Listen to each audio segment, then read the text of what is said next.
اللہ الرحمن الرحیم۔ فقہی احکام کا سلسلہ ہمارا عید کی چھٹیوں کی وجہ سے رک گیا تھا، تو آج ہم انشاءاللہ دوبارہ یہ سلسلہ جو ہے الحمدللہ یہ دوبارہ سلسلہ شروع کر رہے ہیں۔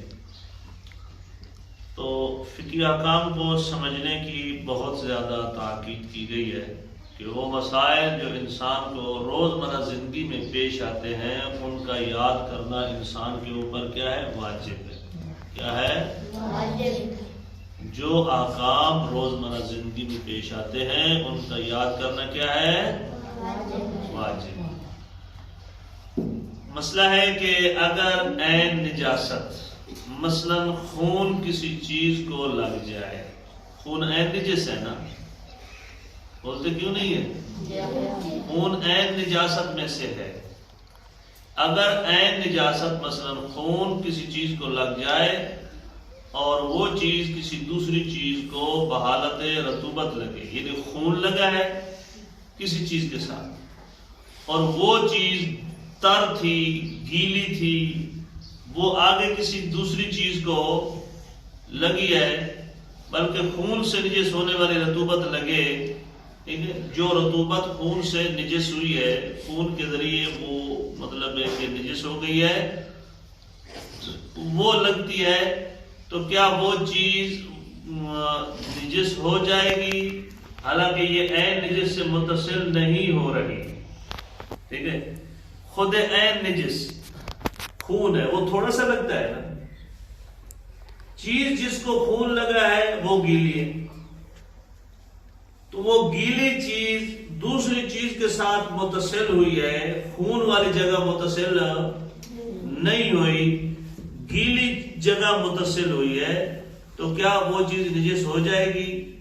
جو متصل نہیں ہو رہی، نجاست جس کے ساتھ متصل نہیں ہو رہی، کیا وہ چیز نجس ہو جائے گی؟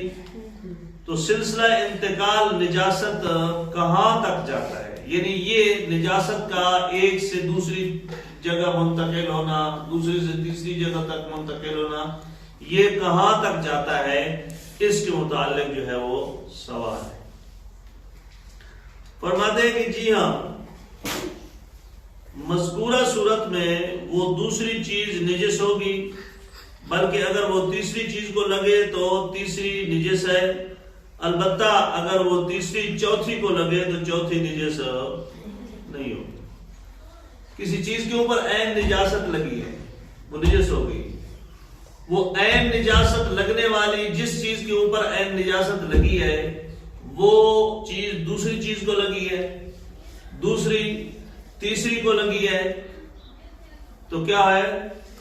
دوسری بھی نجس، تیسری بھی نجس، چوتھی کو لگی ہے تو چوتھی نجس نہیں ہوگی۔ کیوں؟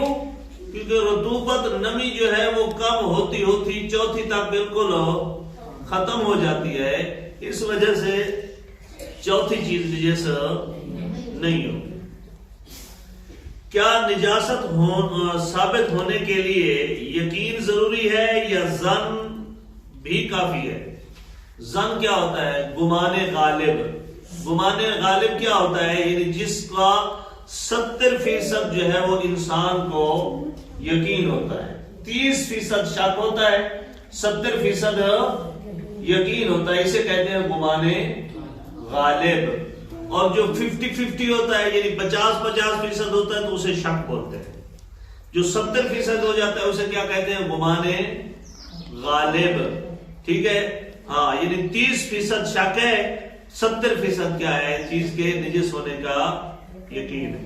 تو اب یہ کہتے ہیں کہ کیا نجاست ثابت ہونے کے لیے ضروری ہے یا ظن بھی کافی ہے؟ یقین ضروری ہے یا ظن بھی کیا ہے؟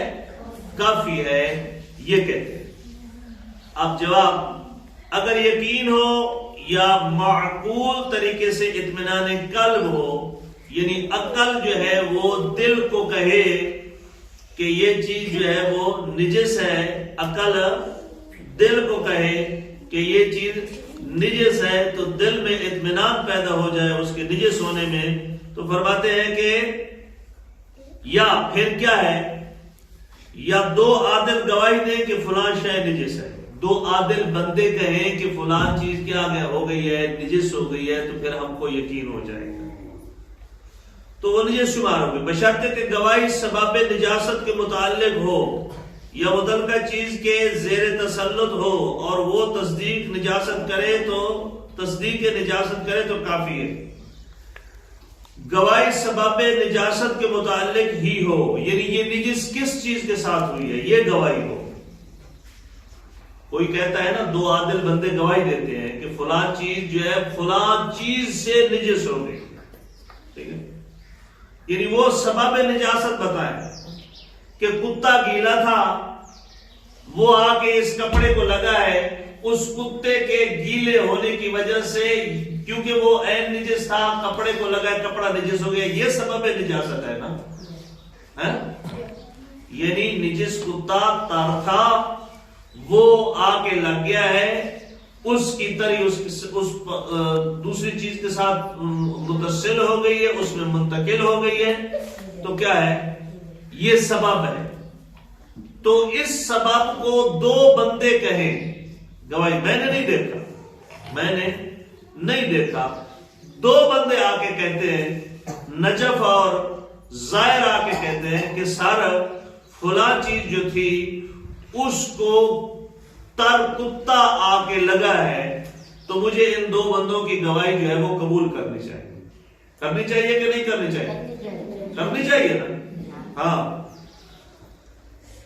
یا یہ ہو یا ایک چیز جو ہے وہ کسی کے تسلط میں ہے، کسی کی ملکیت میں ہے، مثلا اکمل کے پاس رومال ہے اکمل کا، لیکن میں کہتا ہوں کہ اکمل صاحب یہ رومال مجھے دیجئے، میں نے سر کے اوپر باندھ کر نماز پڑھنی، تو اکمل کہتا ہے کہ سر رومال تو نجس ہے، تو مجھے قبول کر لینا چاہیے کہ نہیں کرنا چاہیے؟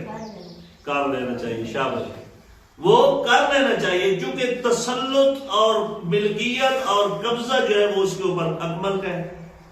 تو جب اکمل جو خود اس چیز کا مالک کہہ رہا ہے کہ یہ چیز نجس ہے، تو مجھے مان لینا چاہیے کہ فلاں چیز کیا ہے، نجس۔ البتہ اگر دو عادل گواہی دیں یا کوئی بھروسہ مند شخص بتائے، تو جب تک یہ موجب اطمینان نہ ہو اسے قبول کرنا مشکل ہے۔ دو عادل بھروسہ مند انسان آ کر خبر دے، ٹھیک ہے نا، تو ہمیں یقین حاصل کرنے کے لیے ان بندوں کے صادق ہونے کا یقین حاصل کرنا چاہیے۔ یہ نہ ہو کہ یہ تو ہمیشہ ٹری ہے، ہر وقت ریڑ دیتا ہے، ٹر لگاتا ہے، ہر وقت جو ہے وہ چھوڑ دیتا ہے، ویسے جھوٹ موٹ کی چھوڑتا ہے، ٹھیک ہے، ایسا بندہ اس کی گواہی قبول نہیں ہے، اطمینان کرنا ہوگا، اور اس صورت میں وہ چیز پاک ہی شمار ہوگی جب دو بندے جن کے اوپر جو ہے وہ ہمیں اطمینان ہو گیا ہے کہ فلاں دو بندے جو گواہی دینے والے ہیں یہ جھوٹ نہیں بولتے، ٹھیک ہے نا، تو جب ان کے جھوٹ نہ بولنے کا ہمیں یقین ہے تو ہمیں پھر ان کی گواہی کے اوپر بھی کیا ہوگا، یقین ہوگا کہ انہوں نے آ کر گواہی دی ہے کہ فلاں چیز کیا ہے، نجس۔